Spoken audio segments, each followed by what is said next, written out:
এই শ্রাদ্ধ তর্পণ বিধি কিন্তু দুটো বিষয় আছে, একটা ইহলোকের বিষয়, একটা হলো পরলোকের বিষয়। তাদের জন্য এই বিষয়টা আমাদের অনুষ্ঠান করতে হয় যারা পরলোকে আছেন। এবং কারা এটা করবে? যারা আমরা ইহলোকে আছি। তাহলে দুটো পার্ট কিন্তু এখানে, একটা পার্ট ওইখানে, একটা পার্ট এইখানে। এখন দেখেন আপনারা যে ওই পার্টটাও কিন্তু এখানে ছিল। আমার মা মাত্র কয়েক বছর আগে মারা গেছে, আমার বাবা তার আগে মারা গেছেন, আপনার বাবা হয়তো কালকে মারা গেছেন, অথবা আরো বহু বছর আগে মারা গেছেন। এখন সকলেই আমরা একত্রে এই সংসারে ছিলাম। এক সময় আমরা জানি না কার আয়ু কখন শেষ হয়ে যাচ্ছে বা শেষ হয়ে যাবে।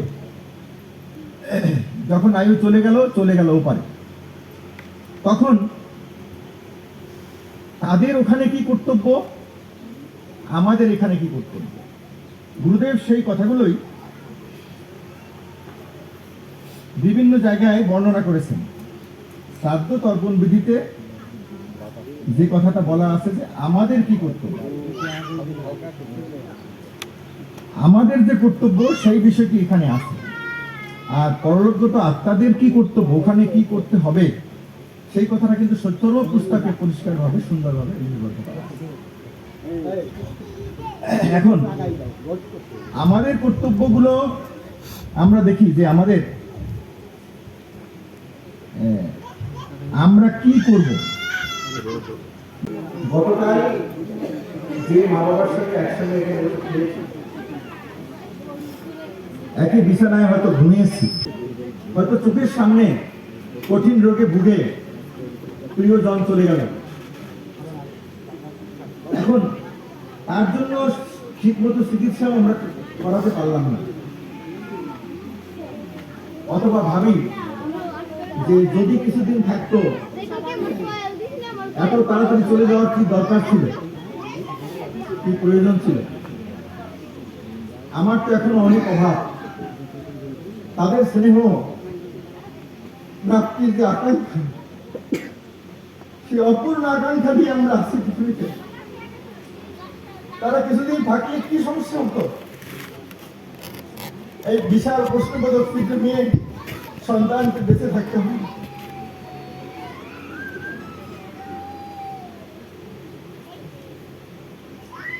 এখন তাদের জন্য মূলত আমাদের কি করার আছে, কি কর্তব্য আছে, গুরুদেব সেই কথাগুলো এখানে লিপিবদ্ধ করেছেন।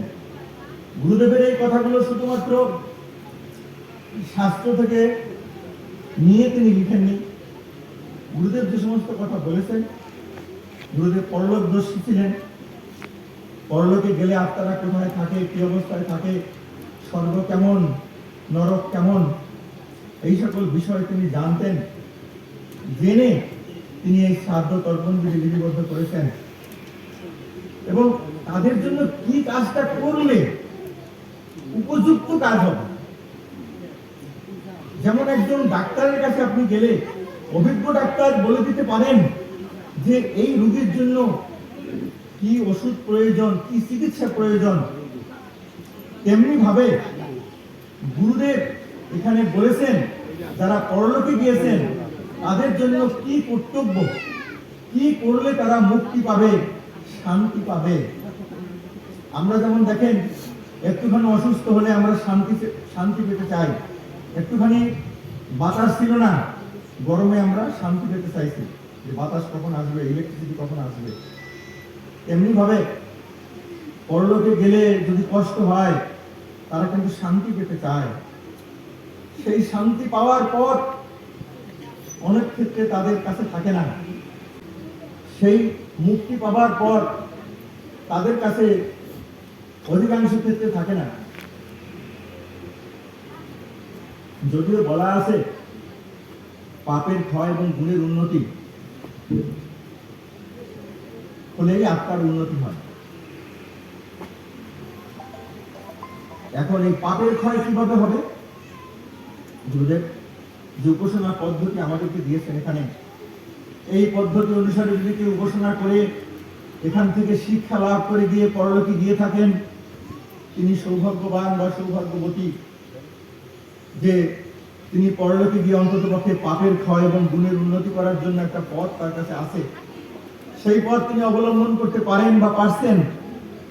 আর যাদের কাছে সেই পথ নাই, তারা কিন্তু জানে না যে কিভাবে ওখানে উন্নতি লাভ করতে হবে বা মুক্তি লাভ করতে হবে। এই সমস্ত ক্ষেত্রেই যিনি ওখানে উন্নতি লাভ করার জন্য যার কাছে পথ আছে বা উপায় আছে, তার জন্য এবং যার কাছে নাই, সকলের জন্য কিন্তু একটা পথের কথা গুরুদেব এখানে বলেছেন। আমাদের খুব ভালোভাবে খেয়াল করতে হবে এখানে যে গুরুদেব কি কথা বলেছেন। দেখেন কি সুন্দর ভাষায় তিনি এখানে বলেছেন, শ্রাদ্ধ তর্পণ বিধি। তিনি বিধি দিলেন, বিধি মানে নিয়ম, যে নিয়ম মানলে শ্রাদ্ধ করা হবে এবং তর্পণ করা হবে বা তর্পণ করা যাবে, সেই নিয়ম বা সেই বিধি। পরলোকগত পিতৃলোক দিগের উদ্ধারের নিমিত্ত শ্রদ্ধাপূর্বক যে কর্ম সম্পাদিত হয় তাহাকে শ্রাদ্ধ কহে। পরলোকগত পিতৃলোক দিকে উদ্ধারের নিমিত্ত শ্রদ্ধাপূর্বক যে কর্ম সম্পাদিত হয় তাহাকে শ্রাদ্ধ কহে। বাস্তব উদাহরণ, আজকে আপনারা এখানে বসে সেইটি করলেন। আপনারা এই শ্রাদ্ধ আজকে এখানে বসে আপনারা করলেন।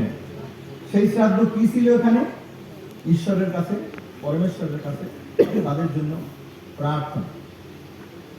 এখন এখানে গুরুদেব একটা কথা বলেছেন যে পরলোকগত আমরা বুঝলাম, পরলোকে তারা গত হয়েছেন। পিতৃলোক মানে এখানে পিতৃলোক বলতে মাতা পিতা উভয়কেই, উভয় লোককেই বোঝায়। উদ্ধারের নিমিত্ত, আর তারা যাতে উদ্ধার পায় সেই জন্য শ্রদ্ধাপূর্বক যে কর্ম সম্পাদিত হয় তাহাকে শ্রাদ্ধ করে।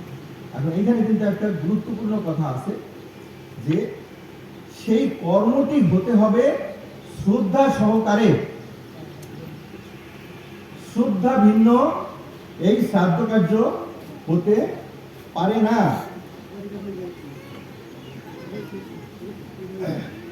এখন এই শ্রদ্ধা কি? এই শ্রদ্ধা হলো, অতএব শ্রাদ্ধ কার্যে শ্রদ্ধাই প্রধান উপকরণ। এখানে গুরুদেব আবার পরিষ্কার করে বললেন যে শ্রাদ্ধ কার্যে শ্রদ্ধাই প্রধান উপকরণ। কোনো একটা কাজের জন্য কিন্তু অনেক উপকরণের দরকার হয়। একটা রান্না করতে গেলে আপনাদের অনেক উপকরণ প্রয়োজন হয়। সেখানে জল, চাল, তেল, ঝাল, অনেক কিছু দরকার হয়। উপকরণ এগুলো যখন একসঙ্গে রন্ধন ক্রিয়া সম্পন্ন হয় সেটি খাবারের উপযুক্ত হয়। এখন এই যে শ্রাদ্ধ কার্য, এর উপকরণ লাগবে। সেই উপকরণ কি? শ্রদ্ধা। এখন এই শ্রদ্ধা কিন্তু একটা মিশ্র গুণ। শ্রদ্ধা সম্পর্কে গুরুদেব পরবর্তী লাইনে বলেছেন, শ্রদ্ধা শব্দে স্বভক্তিক বিশ্বাস বোঝায়। স্বভক্তিক মানে ভক্তি সহ, ভক্তি সহকারে বিশ্বাস, অর্থাৎ বিশ্বাসও থাকতে হবে, ভক্তিও থাকতে হবে। এখন এখানে প্রশ্ন আসতে পারে, এটি এবার কেমন কথা যে আমার কি বিশ্বাস থাকতে হবে, আমার কি ভক্তি থাকতে হবে? এখন এই ভক্তি থাকতে হবে যে আমি যার কাছে প্রার্থনা করব তার প্রতি আমার ভক্তি থাকতে হবে। ঈশ্বরের প্রতি আমার ভক্তি থাকা আবশ্যক। এবং এই বিশ্বাস এবং এই ঈশ্বর ভক্তি অর্জন করতে গেলে আবার কিন্তু অনেক কঠোর সাধনার প্রয়োজন। সে কথা গুরুদেব অন্যত্র বলেছেন। ঈশ্বর ভক্তি লাভ হয় দুটো গুণের দ্বারা। সেটি কি? একটি হলো পার্থিব ভক্তি, আর একটি হলো আধ্যাত্মিক প্রেম। এই দুটো গুণ লাভ হলে ঈশ্বর ভক্তি তার লাভ হতে পারে। এখন এই দুটো গুণের বিষয় আমাদের এখানে আলোচ্য বিষয় না যদিও, তবু এখানে যেহেতু গুরুদেব ভক্তির কথা বলেছেন, আর ভক্তি কিসের প্রতি আমাদের লাগবে? যে মাতা পিতার প্রতি আমরা শ্রাদ্ধ করব, যার উদ্দেশ্য আমরা শ্রাদ্ধ করব, তাদের প্রতি ভক্তি থাকতে হবে। আর গুরুর প্রতি ভক্তি থাকতে হবে কেন? গুরুদেব এই কার্য আমাকে করতে বলেছেন। এখন যদি গুরুর প্রতি ভক্তি না থাকে,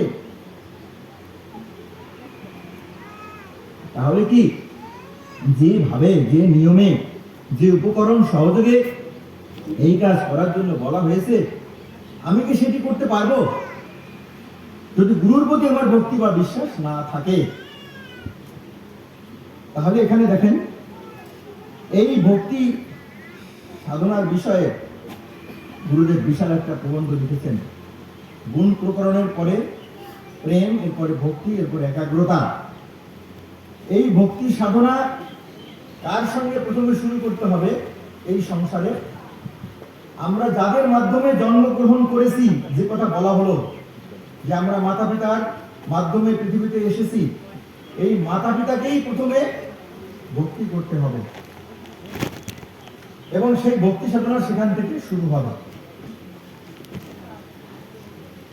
তারপরে ক্রমে ক্রমে যারা ভক্তি ভাজন আছেন তাদের প্রতি ভক্তি করতে হবে। আর এই শ্রাদ্ধ কর্মে লাগবে ভক্তি, আরো লাগবে কি? বিশ্বাস। বিশ্বাস শব্দের অর্থ কি?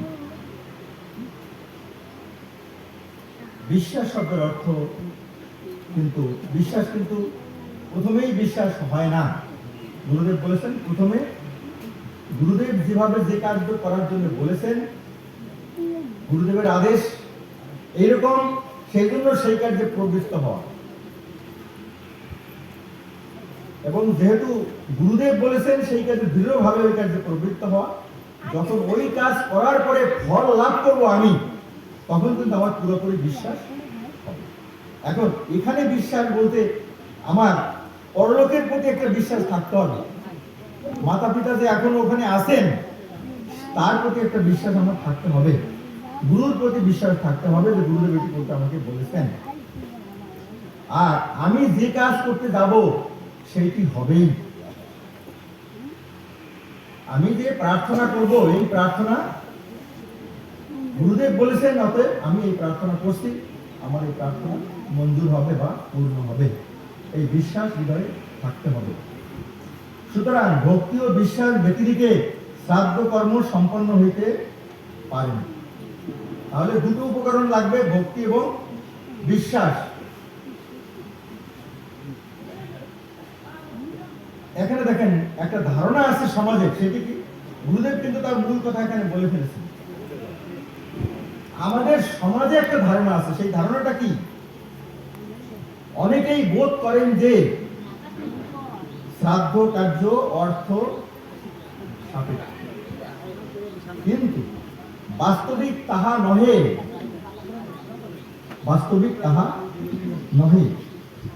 অর্থ সঙ্গতি থাকিলে শ্রাদ্ধ দিবসে অভিমত দানাদি সম্পাদন পূর্বক উক্ত কার্যে সবিশেষ আত্মপ্রসাদ লাভ করা যায় বটে, কিন্তু অর্থ না থাকিলেও বিশ্বাসী ভক্তিপূর্বক পিতৃলোক দিকে উদ্ধার কামনা ও জগদীশ্বরের নিকটে প্রার্থনা করিলেও শ্রাদ্ধ কার্য সুসম্পন্ন হইতে পারে।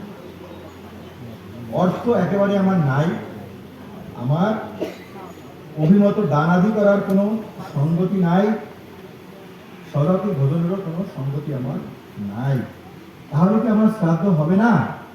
বলেন আপনারা। গুরুদেব এখানে বললেন অবশ্যই হবে। এই যে বিশ্বাসী ভক্তিপূর্বক যদি উদ্ধার কামনা করে, না থাকিলে ধন বনেতে গমন করিয়া রোদন কর, তাহে শ্রাদ্ধ ফল হবে নিরমল, হইবে তা শুভকর। তাহলে এখানে গুরুদেব বললেন যে যদি ধন না থাকে, বনেতে গমন মানে নির্জন স্থানে বসে আপনি নিজে পরম পিতার কাছে আপনার পিতার জন্য চোখের জলে যদি প্রার্থনা করেন, সেটি হবে প্রকৃত শ্রাদ্ধ। এটি গুরুদেবের ভাষা। তাই শ্রাদ্ধ ফল হবে নিরমল, হইবে তার শুভ কর। সেইটি প্রকৃত শ্রাদ্ধ, সেইটি পবিত্র শ্রাদ্ধ, সেইটি শুভ কার্য। অতএব ইহা নিশ্চিত যে পূর্বোক্তরূপ প্রার্থনাদির জন্য কতিপয় সৎলোক একসঙ্গে উপবিষ্ট হইয়া পূর্ববৎ প্রার্থনা করিলেই প্রকৃত শ্রাদ্ধ কার্য সম্পন্ন হইবে। কিন্তু গৃহী লোক মাত্রেই আড়ম্বর প্রিয়, এজন্য স্বীয় মনস্তুষ্টির জন্য ওই দিবসে কতিপয় ব্রহ্মজ্ঞ ও শাস্ত্রজ্ঞ ব্যক্তিকে নিমন্ত্রণ পূর্বক সযত্নে ভোজন করানো এবং অতিথি ও দীনদরিদ্র দিগকে কিঞ্চিৎ কিঞ্চিৎ দান করা কর্তব্য। এখন গৃহী লোক আমরা একটু আড়ম্বরতা পছন্দ করি। 5 জন লোক আমার বাড়িতে আসুক, এটি সবাই পছন্দ করে এবং আমার সাধ্যমতো তাদেরকে আমি আপ্যায়ন করব। আর এখানে গুরুদেব আরো বললেন যে অতিথি ও দীনদরিদ্র দিগকে কিঞ্চিৎ কিঞ্চিৎ দান করা কর্তব্য। দেখেন এই শ্রাদ্ধ উপলক্ষে অনেক ক্ষেত্রে ওই বিভিন্ন ধরনের দ্রব্যাদি, বিশেষত শাড়ি, ধুতি, এগুলো কিন্তু আত্মীয় স্বজনদের মধ্যে দেওয়া হয়ে থাকে শ্রাদ্ধ বাড়িতে।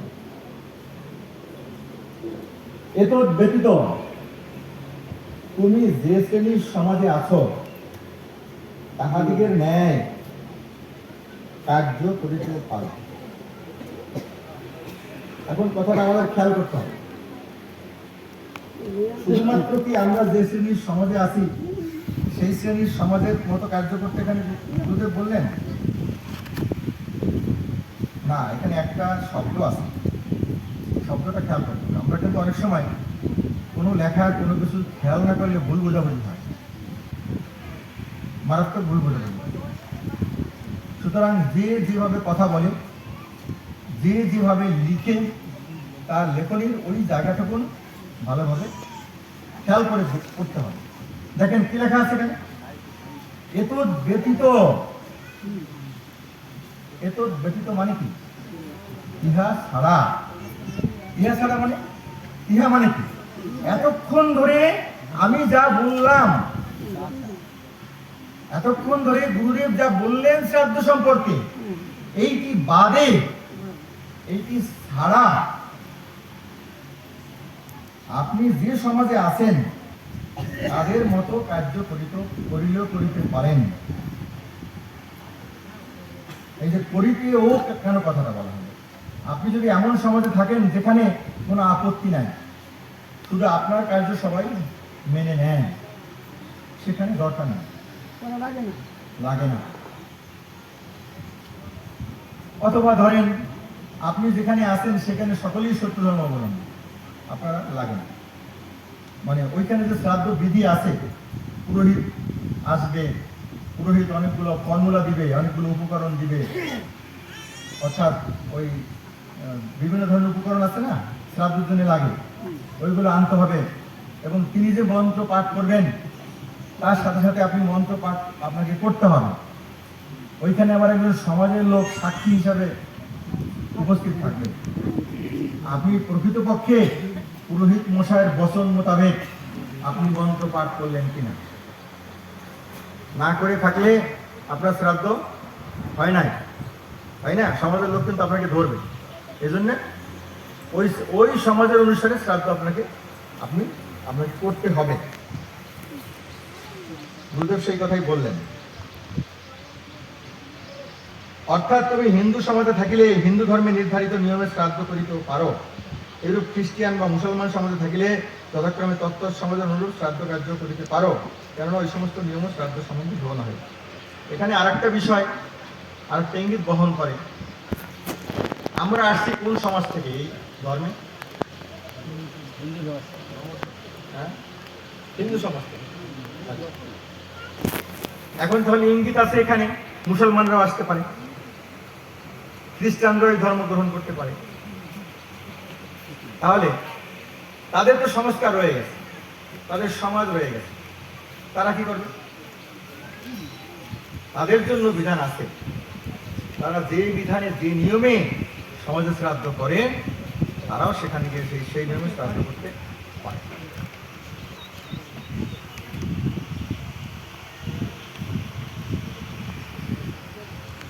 এই শ্রাদ্ধ কার্য মৃত তিথিতে করাই সর্বাপেক্ষা প্রশস্ত।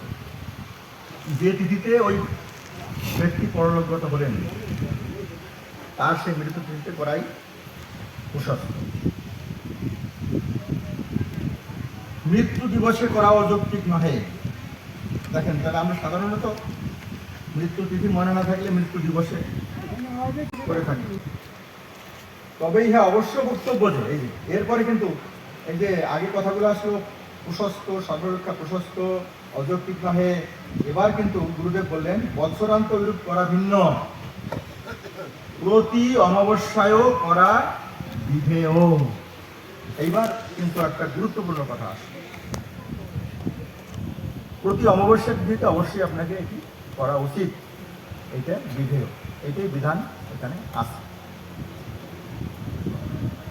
তবে অধিক অর্থ ব্যয় বৎসরের মধ্যে একদিন করাই যুক্তিযুক্ত বটে, কিন্তু প্রকৃত কার্য প্রতি মাসে প্রতি অমাবস্যায় করাই কর্তব্য। দেখেন কোথায় নিয়ে যাচ্ছেন কত সুন্দরভাবে তিনি কিন্তু প্রথমেই এই কথা বলতে পারতেন, তোমরা প্রতি মাস প্রতি অমাবস্যায় করাই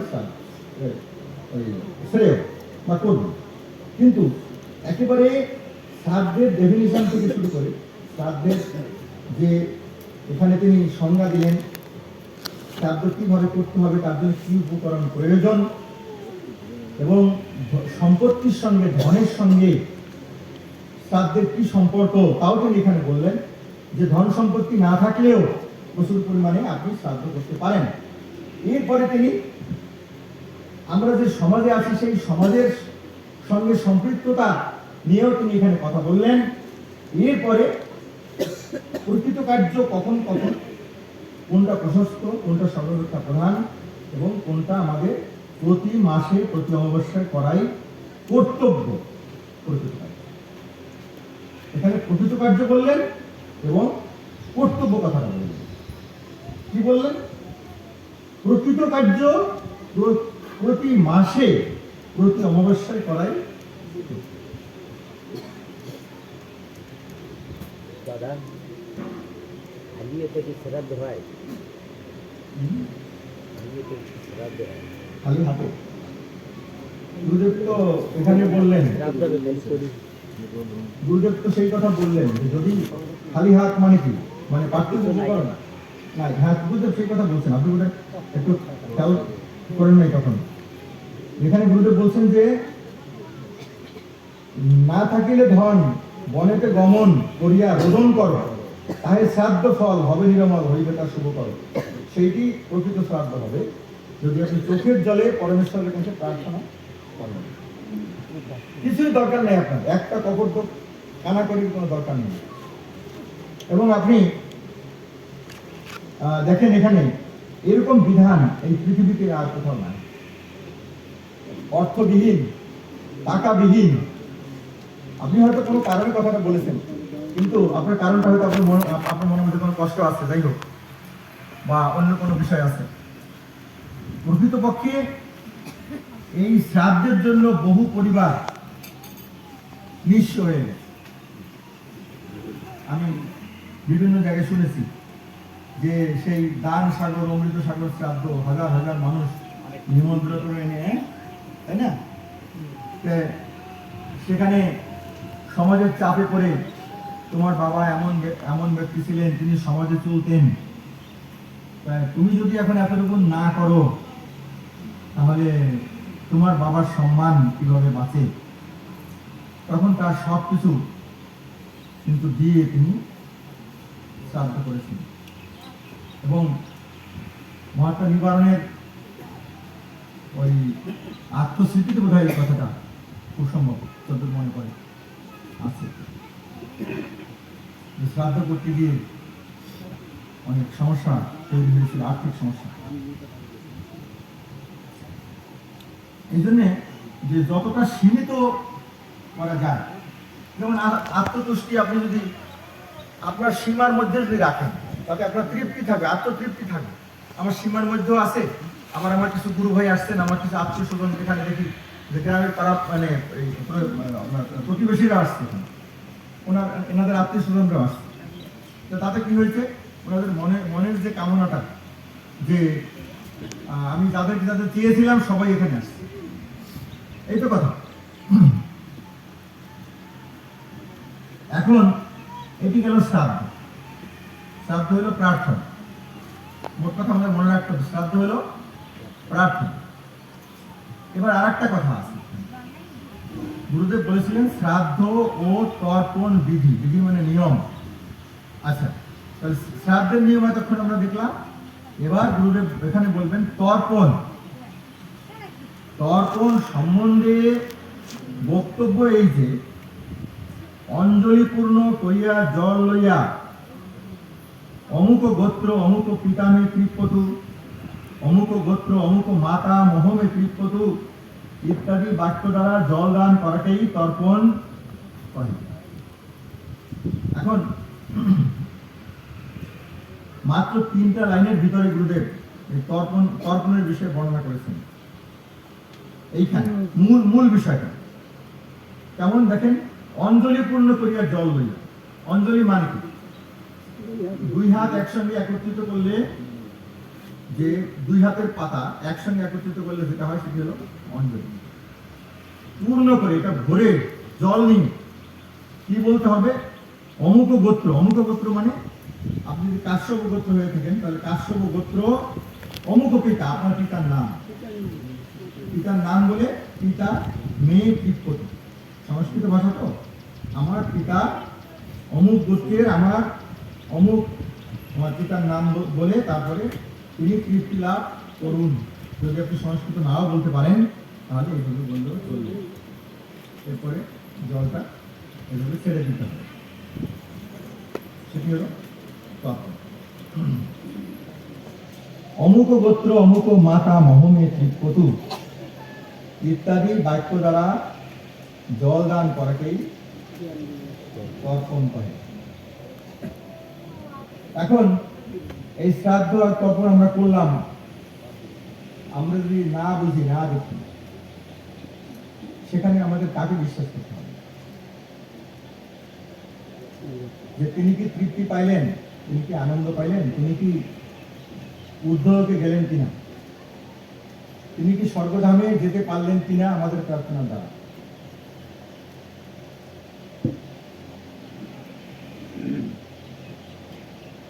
এটি কিভাবে বোঝা যাবে? আপনার যদি বোঝার ক্ষমতা থাকে, সূক্ষ্ম লোক দেখার ক্ষমতা থাকে, যোগাযোগ থাকে, তাহলে আপনি বুঝতে পারবেন বা দেখতে পারবেন। আর কি আছে এখানে?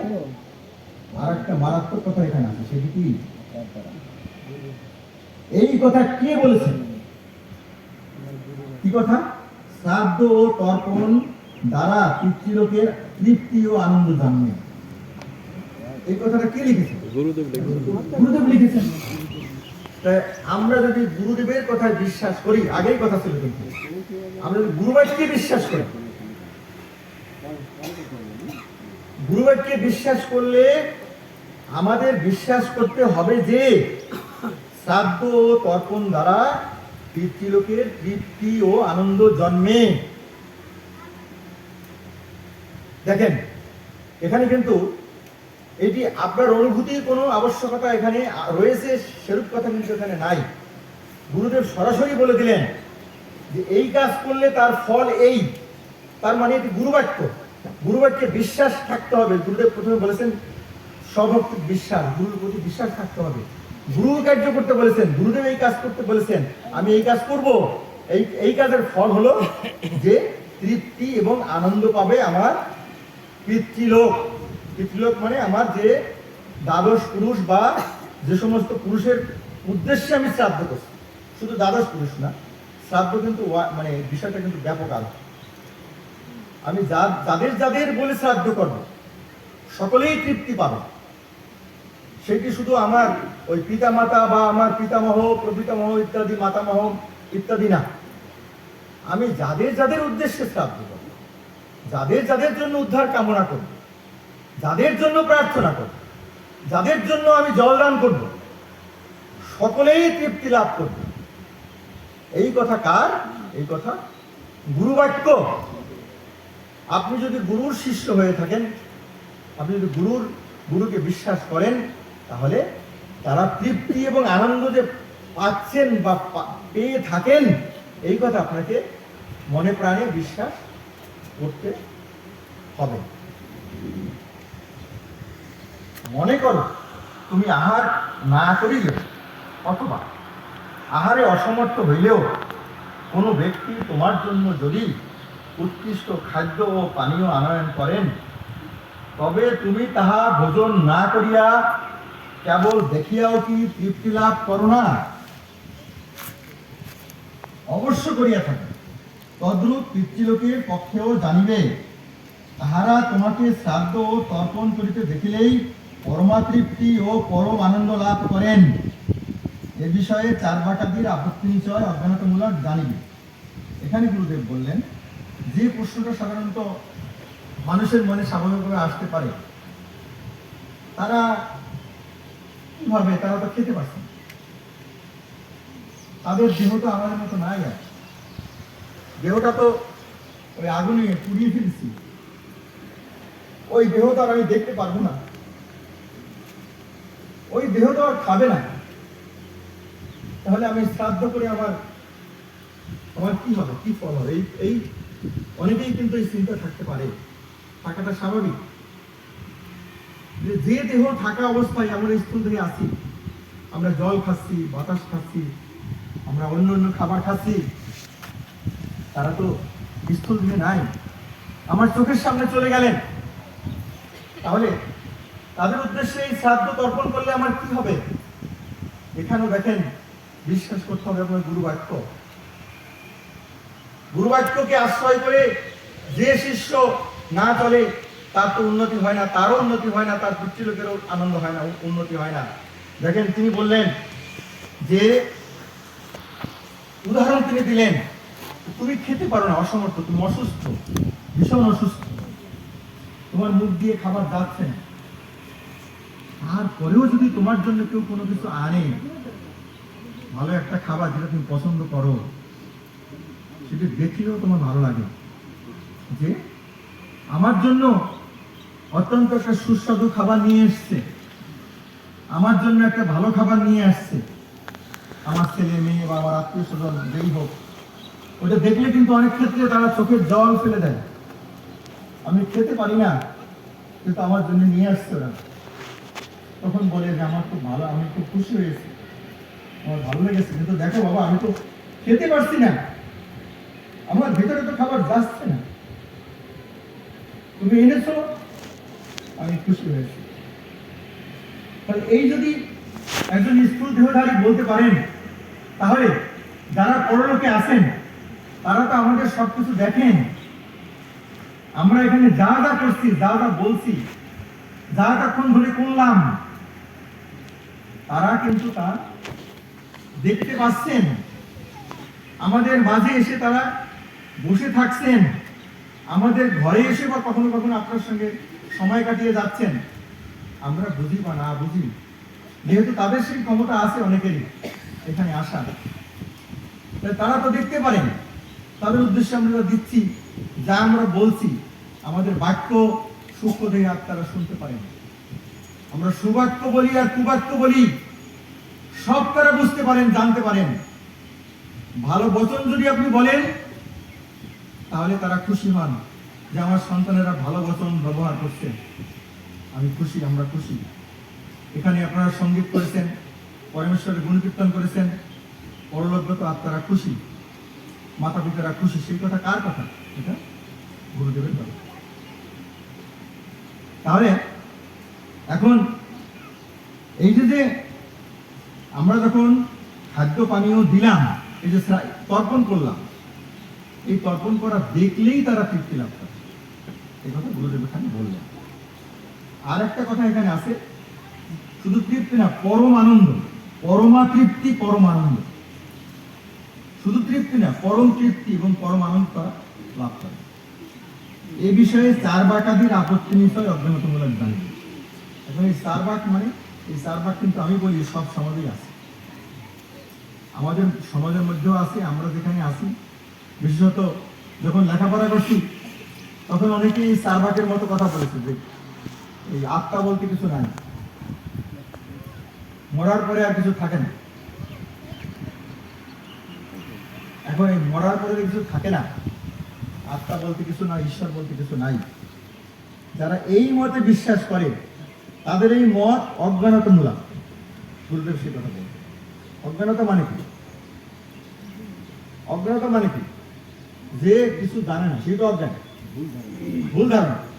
ভুল ধারণা কার হয়? যে জানে না। এখন গুরুদেব জেনেছেন তাই বলেছেন যে পরলোক আছে, পরলোক কথা আপনাদের জন্য প্রার্থনা করলে তিনি তৃপ্তি লাভ করবেন, শান্তি লাভ করবেন।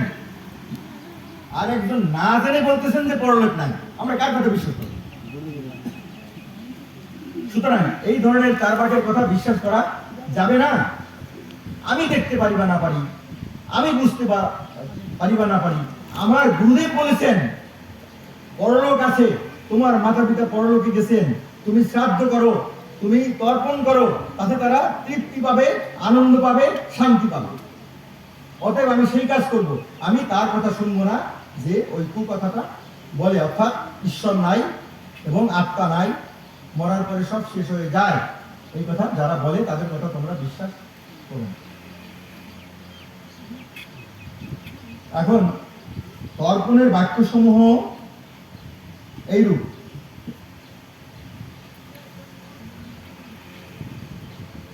তর্পণের বাক্যসমূহ এইরূপ মানে যে তর্পণ যেভাবে করতে হয়, গুরুদেব এখানে একটা বাক্য মানে অমুক পিতার কথা শুধু বলছিলেন, মাতামহর কথা বলছিলেন, এখানে আরো অনেকের কথা এখানে বললেন। কিভাবে বলেছেন? যে অনেন বাড়ি না অমুক গোত্র, অমুক গোত্রা, অর্থাৎ মহিলা হলে গোত্রা, অমুক পিতা মেয়ে তৃপ্পতু, অমুকি মাতা মেয়ে তৃপ্পতু। পিতার বেলায় গোত্র আর মাতার বেলায় গোত্রা। আর অমুক আর অমুকি ওখানে বলার দরকার করে না, মাতা পিতার নাম বললে। এবার হলো অমুক পিতা মহমে তৃপ্পতু,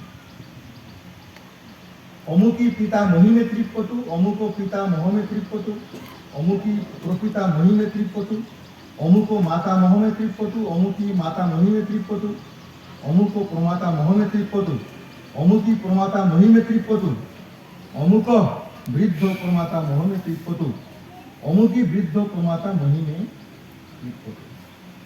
তাহলে এখানে দেখেন আপনজন যারা, যাদের সঙ্গে আমাদের সম্পর্ক আছে, সম্পর্ক স্বীকার করে আমরা পৃথিবীতে আসছি, তাদের পাপ স্বীকার করে। কি মারাত্মক কথা এখানে দেখেন। জন্মগ্রহণ কালে বিনা সত্ত্বে এই দেহ আমরা পাই না।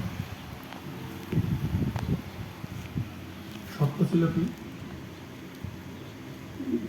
তাদের পাপ আমরা গ্রহণ করব এবং তাদেরকে আমরা পাপ থেকে মুক্ত করব, তাদেরকে উদ্ধার করব। এই যে শ্রাদ্ধ করা, এইটা কিন্তু অন্যতম একটা কারণ।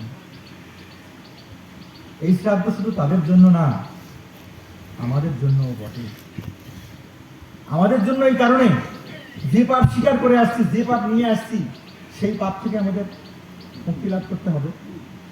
তাহলে তাদের জন্য যেমন মুক্তি, আমাদের জন্য তেমন মুক্তি। মুক্তি কিন্তু উভয় পক্ষের, ওই পক্ষেরও এই পক্ষের। কেননা তাহলে তারা মুক্তি লাভ না করলে তো আমার তো মুক্তি হচ্ছে না, পরিষ্কার। কিন্তু এখন এই গেল পিতামাতা বা আমাদের যে ঊর্ধ্বতন পুরুষ, তাদের কথা। এবার দেখেন মহাত্মা গুরুনাথ এই শ্রাদ্ধ তর্পণ বিধিতে শুধুমাত্র আমাদের পিতামাতা বা পূর্বপুরুষের শ্রাদ্ধের কথাই বলেন নাই, শান্তির কথাই বলেন নাই। এই সৃষ্টিতে পরলোকগত যে সকল আত্মা রয়েছে, সকলের জন্য। সেজন্য এখানে দেখেন 5 লাইনের একটা শ্লোক আছে।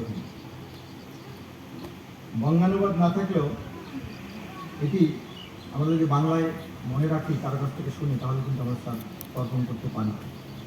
কি? দেবা যক্ষাস তথা নাগা গন্ধর্ব সুরা। দেবতা, যক্ষ, নাগ, গন্ধর্ব, অপ্সরী, সুরা, কুরুরা সর্পা, সুপর্ণাস্ত তরব জিনিম্মতা কথা। কুরুরা সর্পা, দেখেন মারাত্মক কথা এটি। একটা সাপ, সে ছিল খুব ক্রূর। সাপ তো ক্রূর থাকে, আবার শান্তও থাকে না। যে সাপটা ক্রূর হয়ে, ক্রুদ্ধ হয়ে দংশন করেছে মানুষকে বা বিভিন্ন প্রাণীকে, সে ওখানে কষ্ট পাচ্ছে, সেই ইঙ্গিত কিন্তু এখানে বহন করে।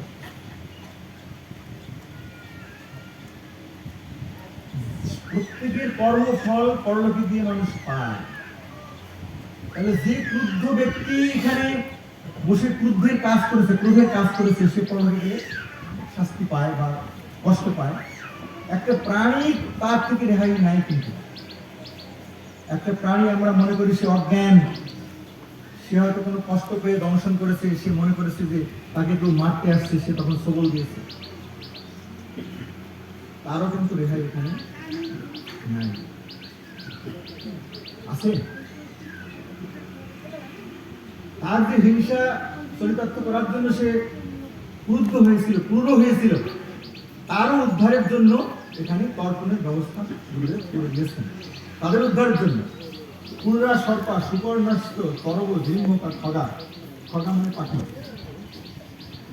এবার দেখেন, বিদ্যা ধরা, জল ধরা, স্থৈতই বা আকাশ গামী। বিদ্যা ধরা মানে পৃথিবীতে, এই পৃথিবীতে, মাটিতে, ভূমিতে, আবার জলে বা আকাশে যত প্রাণী আছে।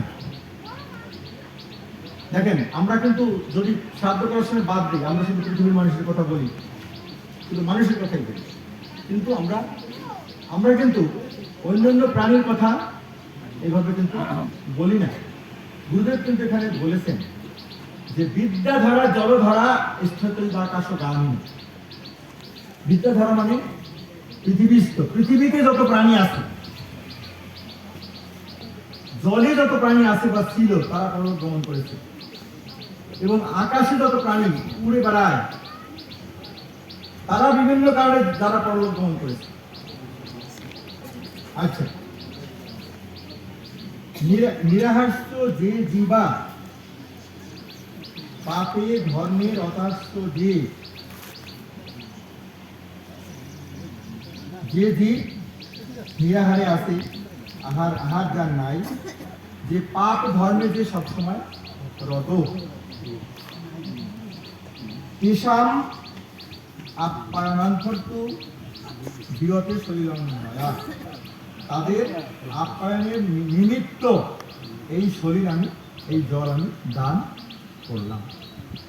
এটা কিন্তু বাংলা ভাষায় অনুবাদ করে নিয়ে কিন্তু এভাবে শব্দ করা যায়। সোজা কথা হলো যে যারা দেবতা, যক্ষ, রক্ষ, গন্ধর্ব, তারপরে পুরা শব্দ আমরা বুঝলাম, সুবর্ণস্ত তরব খগা। দেখেন, এক কথায় হয়ে গেছে যে এই পৃথিবীস্থ, জলস্থ এবং আকাশে যত প্রাণী আছে, তাদের তৃপ্তির নিমিত্ত আমি জল দান করি। এরকম একটা এই শ্লোক কিন্তু মহাত্মা রামচন্দ্র এবং লক্ষ্মণ যখন তর্পণ করেছিলেন, তখন তারা প্রায় এইরকম একটা শ্লোক তারা উচ্চারণ করেছিলেন, আমি কোথাও দেখেছি। তাহলে এই শ্রাদ্ধ তর্পণ বিধি কিন্তু বহু প্রাচীনকালে আমাদের সমাজে চলে আসছে। অনেক অনেক আগে থেকেই মানুষ এই শ্রাদ্ধ এবং তর্পণ বিধি করে আসছে। এবং বিভিন্ন সমাজেও যে আছে, আমি দেখেছি এই যে এখানে জলির পারে যে ইয়ে আছে, সার্চ আছে, আমার অনেক আগে ছোটবেলার কথাই বলতে হবে, একজন মারা গেছে, তার সম্পর্কে দেখার একটা ইয়ে ছিল, ওখানে গিয়ে দেখি তারা প্রার্থনা করছে এবং সে করুণ স্বরে তারা ওখানে ওই পরলোকগত আত্মার জন্য তারা প্রার্থনা করছে। আবার অনেক মুসলমানদের যে ওই যে জানাজা হয়, পরবর্তীতে আবার ই হয় মিলাদ, জানাজা তো হয় ওই সময়, আর মিলাদটা হয়ে গিয়ে পরে সেটা তোমার বছরেও ডাকতে পারে, তারা বিভিন্ন সময় ডাকতে পারে। সেই সময় কিন্তু তারা খুব করুণভাবে প্রার্থনা করে এবং এই প্রার্থনা করলে যে উদ্ধার হয় তার একটা ঘটনা আমি একটা মানে বইয়ের মধ্যে পড়েছি। সেটা হলো কেমন যে ইংল্যান্ডের একটা ঘটনা। ইংল্যান্ডে এই যেমন আমরা সহসাই বিশ্বাস করি যে বিভিন্ন জায়গায় মানুষ মারা গেলে সেখান থেকে উদ্ধার না পেলে তারা ওখানে থেকে যায়, তারা থাকে। এরকম ঘটনা অনেকেই কিন্তু আমাদেরকে বলেন যে আমরা অমুককে দেখেছি, অমুক মারা গেছে কিন্তু অমুককে আমরা দেখেছি, যেতে দেখেছি। বানিয়াস্তরের ওই অনিল দাকে ওই দেখেছে, ওই উর্মি দেখেছে, তাই না? এটা কিছুদিন আগের কথা, পরিষ্কার দেখেছে এবং তাকে কি কি বলেছে তার পরিষ্কার মনে আছে। এরকম একটা ঘটনা ক্রোমওয়েলের যুদ্ধ, যারা ইতিহাস পড়েছে তারা অবশ্যই জানো। ক্রোমওয়েলের যুদ্ধ ইংল্যান্ডে,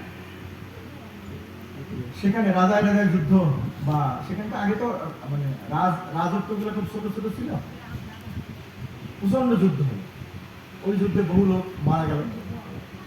এই যুদ্ধের বেশ কয়েক বছর পরে ওই জায়গাটায় বা আশেপাশে যারা যে সমস্ত রাখালরা গরু নিয়ে যেত বা অন্যান্য মানে কাজে ওখানে যেত, গিয়ে তারা এক ধরনের ঝনঝনানির শব্দ পেত এবং ভালোভাবে খেয়াল করে দেখতো যে ওখানে কিছু মানুষ মনে হয় যুদ্ধ করছে।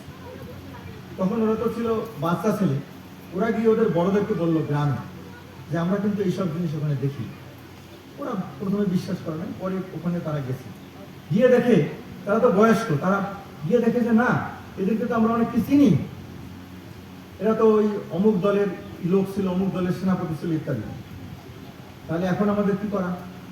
বাচ্চারা গেলে ভয় পাচ্ছে, আর এই সমস্ত আত্মাদের জন্য আর কি করতে পারে? তখন কিন্তু তাদের কমন সেন্স থেকে, সহজ জ্ঞান থেকে তারা একটা জিনিস সিদ্ধান্ত নিল। গ্রামবাসীরা একটা মিটিংয়ে বসে তারা বললো যে কি করা যায় এখন। তখন কারো মাথা থেকে আসলো, আমরা একটা কাজ করি, আমরা ঈশ্বরের কাছে প্রার্থনা করি, আসো। তখন তারা একটা দিন তারিখ ঠিক করে ঈশ্বরের কাছে তারা বেকুল প্রার্থনা করলো। এই প্রার্থনা করার পরে তখন দেখা গেল যে ওই দৃশ্য আর ওইভাবে আর ওখানে দেখা যাচ্ছে। যাই হোক, এখন এই যে গুরুদেবের ভাষায় যে পরলোক আছে এবং পরলোকে এই দেহ ত্যাগের পরে আত্মারা যায়, তাদের জন্য যেমন আমাদের করণীয় আছে, আর তাদের সেখানে কি করণীয় আছে সেই কথাটা গুরুদেব আমি প্রথমে তার সূচনা করেছিলাম যে সেখানে গিয়ে আমাদের কি করণীয় আছে। আমাদের করণীয় হলো পাপ ক্ষয় এবং গুণের উন্নতি, সেটা হলো পরলোকে মুক্তি। পাপের ক্ষয় এবং গুণের উন্নতি। এখন এর অভ্যাসটা কোথায় বসে করে যেতে হবে? আমি যদি না জানি, টেকনিকটা না জানি, তাহলে ওইখানে গিয়ে সেটা অ্যাপ্লাই করবো কিভাবে, বুঝবো কিভাবে? পাপের ক্ষয় কিভাবে হবে? পাপের ক্ষয় হবে, গুরুদেব বলেছেন, ঈশ্বরের গুণের কীর্তন করলে। যেমন আমরা সত্য সনাতন কীর্তন করি, যদি একে মুখস্থ রাখেন আপনি, সত্য সনাতন পতিত পাবন নিত্য নিরঞ্জন বিভু জয় জয়, তাহলে ইহকালে পরকালে সব জায়গায় গিয়ে কিন্তু এটা কাজে লাগবে। আবার দীনবন্ধু দীনবন্ধু যদি কেউ মুখস্থ করেন, করুণাময় তার পাপাহর যদি মুখস্থ থাকে, এরূপভাবে যত গুণকীর্তন আছে যদি সকলের মুখস্থ থাকে, তাহলে কি হবে? এটি কিন্তু ইহকালে না, ইহকালে আপনি এখানে পড়লেন, বললেন, গান গাইলেন, শেষ হয়ে গেল না, এটি আপনার সাথে যাবে, সাথে যাচ্ছে, সাথে কিন্তু কিছুই যাচ্ছে না। অনেক ধন সম্পদ ছিল, তাও যাচ্ছে না। ছেলে মেয়েরা যত শ্রাদ্ধ করে যা কিছু দিক, দান সাগর, অমৃত সাগর, যা কিছু দিক, কিছুই যাবে না, যাবে এই গুণকীর্তন। আর তখন গুণকীর্তন করতে করতে আমি যে অপরাধগুলো করেছি, আমি যে অন্যায়গুলো করেছি, সেগুলো সম্পর্কে আত্মগ্লানি হয়। আত্মগ্লানি হলে তখন পাপ থেকে মুক্তির জন্য প্রার্থনা করতে হবে। এই অভ্যাস বা জানাটা গুরুদেব বলেছেন, এই জন্য আমরা জানি সহজে, কিন্তু পৃথিবীর অন্য মানুষটা কি জানে? জানে না। অনেক মানুষ জানে না যে পাপ থেকে মুক্তির জন্য প্রার্থনা করা এইভাবে যায়, এবং পাপ থেকে মুক্তির জন্য প্রার্থনা করলে পাপ থেকে মুক্তি লাভ করা যায়। এবং এইটা শুধু ইহকালে না, পরকালে নির্ভরশীলতা কি, যে মরার পরে হয় স্বর্গ, না হলে নরক। এটাও ঠিক, মরার পরে হয় স্বর্গ, না হলে নরক। কিন্তু ওই স্বর্গে বসে আমাকে কি করতে হবে? আরো স্বর্গে যাওয়ার জন্য। আর নরকে গেলে বা কি করতে হবে? সেইটাও তো আমাকে শিখে যেতে হবে। শিক্ষা বিন্দু তো কিছুই করা যাবে না ওখানে। সেই শিক্ষাটা কি? উপাসনা। উপাসনা কিভাবে করতে হয়? ঈশ্বরের গুণকীর্তন করতে হয়, তার কাছে পাপ মুক্তির জন্য প্রার্থনা করতে হয়, আর গুণের জন্য প্রার্থনা করতে হয়। যে গুণ লাভই উন্নতি, ভক্তি লাভ উন্নতি, প্রেম লাভ উন্নতি, একাগ্রতা লাভ হলে উন্নতি হয়, সরলতা, পবিত্রতা, বিশ্বাস, নির্ভরতা, এই সকল গুণ, জ্ঞান, এই সকল গুণ লাভ হলে আত্মার আস্তে আস্তে উন্নতি কাটে, মলিনতা চলে যায়। তাহলে এইটি যেমন আমরা এখানে বসে আছি, পরলোকেও গুরুদেব বলেছেন যে পরলোকে আত্মারা যেখানে যাবে সেই জায়গাটাও পৃথিবীর মতো এক একটা জায়গা, মন্ডল।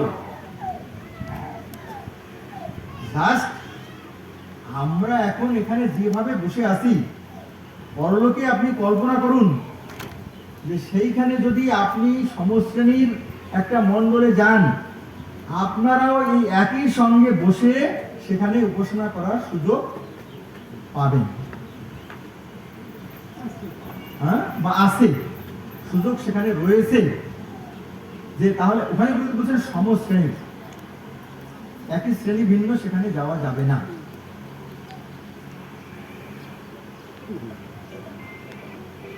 এখন শ্রেণী সম থাকবে কিভাবে? গুণের সমতা থাকলে।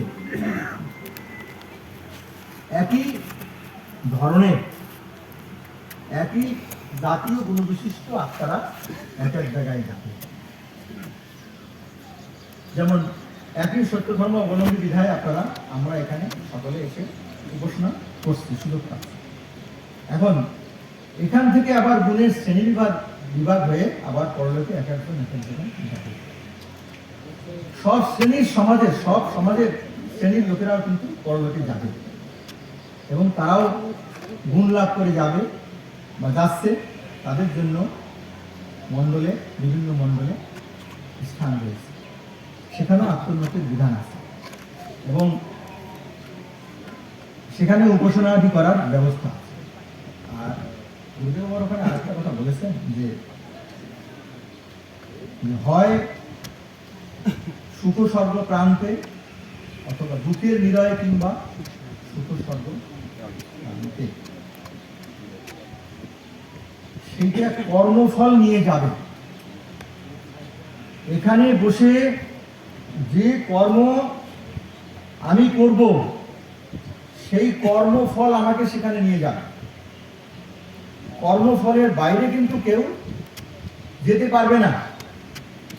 ইচ্ছা করলেই কিন্তু অন্য জায়গায় যাওয়া যাবে না। পরিষ্কার কথা কিন্তু সেখানে দুঃখের নিরয়ে কিংবা সুখ স্বর্গ প্রান্ত, সে ভোগের অন্তে কে পারে রে জানতে, কি ঘটে কি নাই ঘটে না জানে বেদান্ত।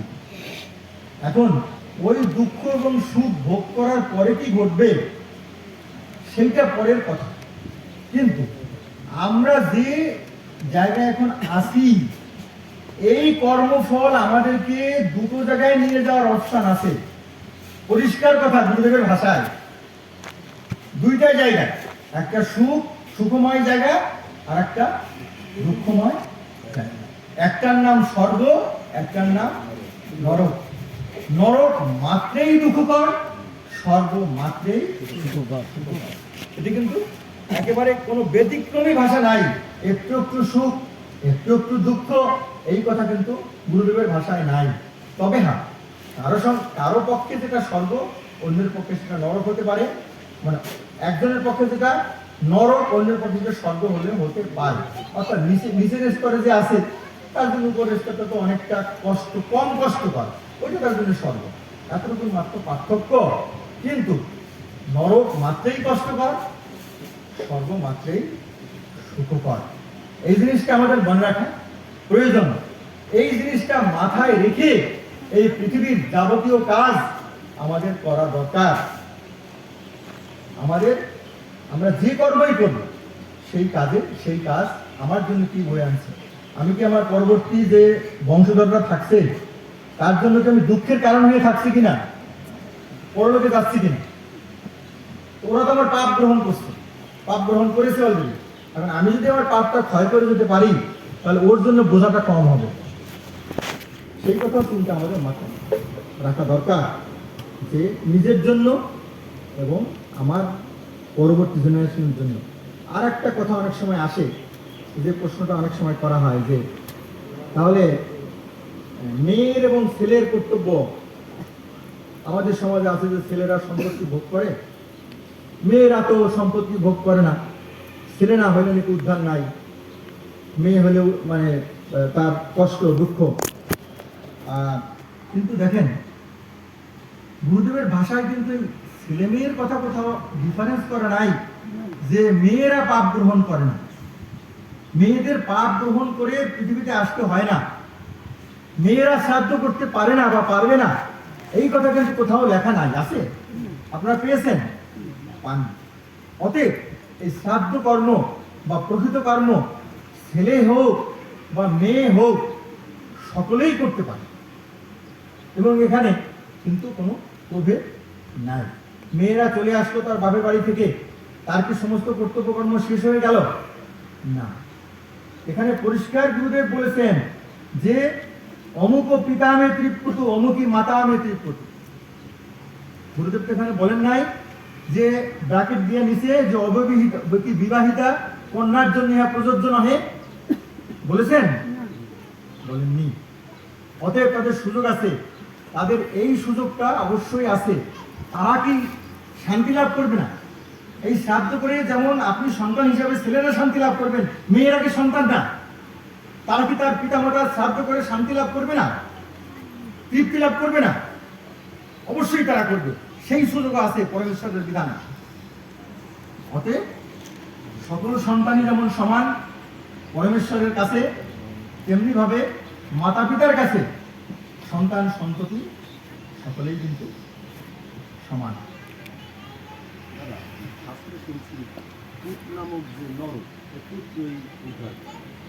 আমি ভাবছিলাম যে একটা কথা আসবে, কিন্তু আসলে এটা গুরুদেবের কোনো কোথায় কোনো জায়গায় আছে কিনা আমি জানি না। গুরুদেবের শাস্ত্রে আছে কিনা আমি আসলে দেখি না, জানি না। তবে অনেকটা সুবিধা হয় কি, ছেলে থাকলে হয় কি, সে সব কিছু ধারণ করে, তো সে সংসারটাকে ধারণ করছে, সে তার পরবর্তী জেনারেশনকে সে ওন করছে। এই শ্রাদ্ধ তর্পণ বিধিটাকে সে মানে জেনারেশন টু জেনারেশন নিয়ে যাচ্ছে, মানে বংশানুক্রমে সে এটাকে নিয়ে যাচ্ছে। সঠিক পথ আমি বেঠিক পথ বলবো না, বলবো যে তারা এটাকে নেওয়ার সুযোগ তাদের রয়ে গেছে। আর মেয়েরা যদি বাধাগ্রস্ত হয় কোথাও গিয়ে ওই কর্ম করার জন্য, সেটা তারা হয়তো বা মানে সন্তান বাধাগ্রস্ত কখনো সাধারণত হয় না, হ্যাঁ, কিন্তু ছেলের পক্ষে যত সুবিধা মেয়েদের পক্ষে সেই সুবিধাটা হয়তো বা অনেক ক্ষেত্রে সংকুচিত থাকে বা সংকুচিত হয়ে যেতে পারে। এটি হলো কথা।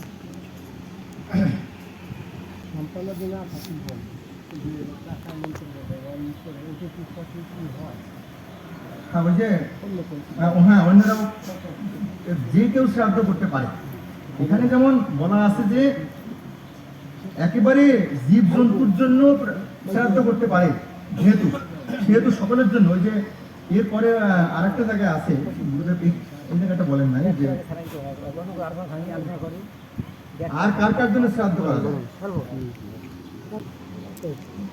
প্রতিদিন কিংবা অসমর্থ পক্ষে মাসের মধ্যে একদিন, অথবা নিতান্ত, ভালো করে শুনেন, অসমর্থ পক্ষে বৎসরের মধ্যে একদিন নিম্নলিখিত দিকের মধ্যে পরলোকগত দিকের উদ্দেশ্যে তর্পণ শ্রাদ্ধ করিবে। তর্পণ শ্রাদ্ধের সবিশেষ বিবরণ পূর্বের প্রবন্ধে দ্রষ্টব্য, যেটা আমরা পড়ে আসলাম।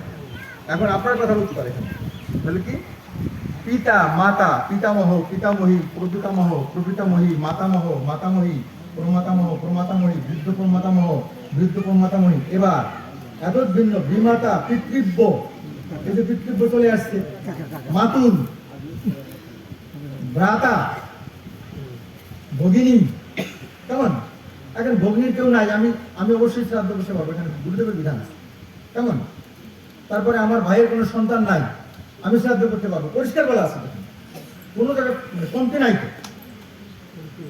আমার ভাইয়ের ছেলে নাই মেয়ে নাই, আমি এখানে করতে পারবো তো, এখানে বলা আছে। ভ্রাতা, ভগ্নী, পিতৃশশা অর্থাৎ পিসিমা, মাতৃশশা অর্থাৎ মাসিমা ও সপিণ্ড প্রভৃতিরও সমর্থ হইলে শ্রাদ্ধ ও তর্পণ করা কর্তব্য।